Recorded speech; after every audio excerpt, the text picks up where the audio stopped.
and dust. The boom of an airplane passing under the gold-tinted clouds caused him to lift his eyes.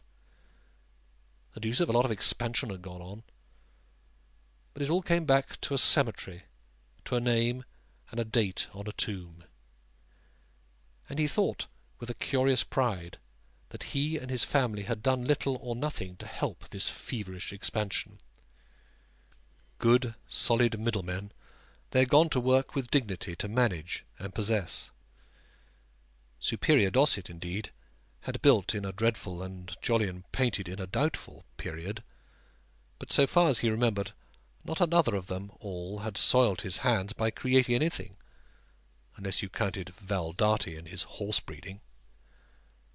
Collectors, solicitors, barristers, merchants, publishers, accountants, directors, land agents, even soldiers, there they had been. The country had expanded, as it were, in spite of them. They had checked, controlled, defended, and taken advantage of the process. And when you considered how Superior Dorset had begun life with next to nothing, and his lineal descendants already owned what old Gradman estimated at between £1 million and £1.5 million, it was not so bad. And yet he sometimes felt as if the family bolt was shot, their possessive instinct dying out. They seemed unable to make money, this fourth generation. They were going into art, literature, farming, or the army, or just living on what was left them. They had no push and no tenacity. They would die out if they didn't care. Soames turned from the vault and faced toward the breeze. The air up here would be delicious, if only he could rid his nerves of the feeling that mortality was in it. He gazed restlessly at the crosses and the urns, the angels, the immortelles, the flowers, gaudy or withering, and suddenly he noticed a spot which seemed so different from anything else up there that he was obliged to walk the few necessary yards and look at it. A sober corner, with a massive queer-shaped cross of grey, rough-hewn granite, guarded by 4 dark yew trees. The spot was free from the pressure of the other graves, having a little box-hedged garden on the far side, and in front a goldening birch tree. This oasis in the desert of conventional graves appealed to the aesthetic sense of Soames, and he sat down there in the sunshine. Through those trembling gold birch leaves he gazed out at London, and yielded to the waves of memory. He thought of Irene in Montpellier Square, when her hair was rusty golden, and her white shoulders his. Irene, the prize of his love-passion, resistant to his ownership. He saw Bosinney's body lying in that white mortuary, and Irene sitting on the sofa looking at space with the eyes of a dying bird. Again he thought of her, by the little green niobe in the Bois de Boulogne, once more rejecting him.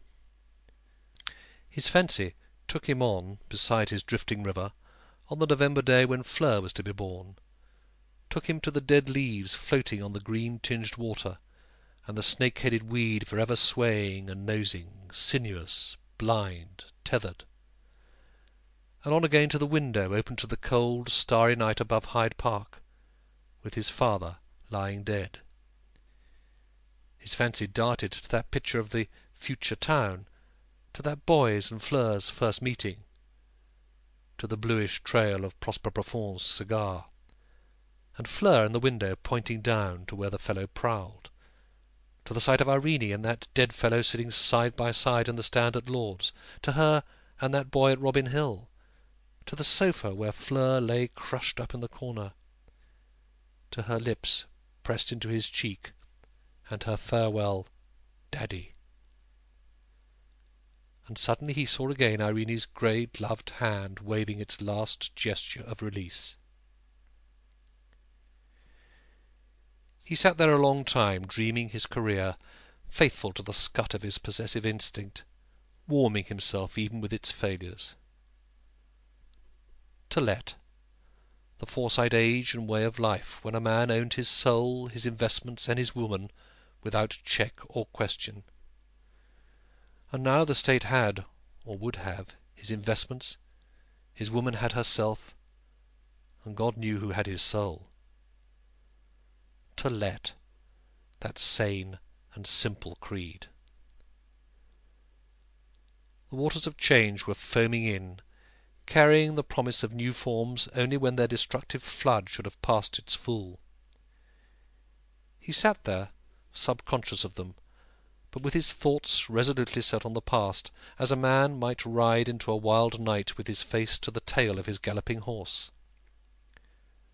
Athwart the Victorian dykes the waters were rolling on property, manners, and morals, on melody and the old forms of art, waters bringing to his mouth a salt taste as of blood, lapping to the foot of this Highgate Hill, where Victorianism lay buried. And sitting there, high up on its most individual spot, Soames, like a figure of investment, refused their restless sounds. Instinctively he would not fight them. There was in him too much primeval wisdom of man, the possessive animal. They would quiet down when they had fulfilled their tidal fever of dispossessing and destroying, when the creations and the properties of others were sufficiently broken and defected. They would lapse and ebb, and fresh forms would rise, based on an instinct older than the fever of change, the instinct of home. "Je m'en fiche," said Prosper Profond. Soames did not say "Je m'en fiche." It was French, and the fellow was a thorn in his side. But deep down he knew that change was only the interval of death between two forms of life, destruction necessary to make room for fresher property. What though the ball was up and cosiness to let? Someone would come along and take it again some day. And only one thing really troubled him, sitting there, the melancholy craving in his heart, because the sun was like enchantment on his face, and on the clouds, and on the golden birch leaves, and the wind's rustle was so gentle, and the yew tree green so dark, and the sickle of a moon pale in the sky. He might wish and never get it, the beauty and the loving in the world. End of Part 3, Chapter 11, and of the book To Let. Recording by Simon Evers.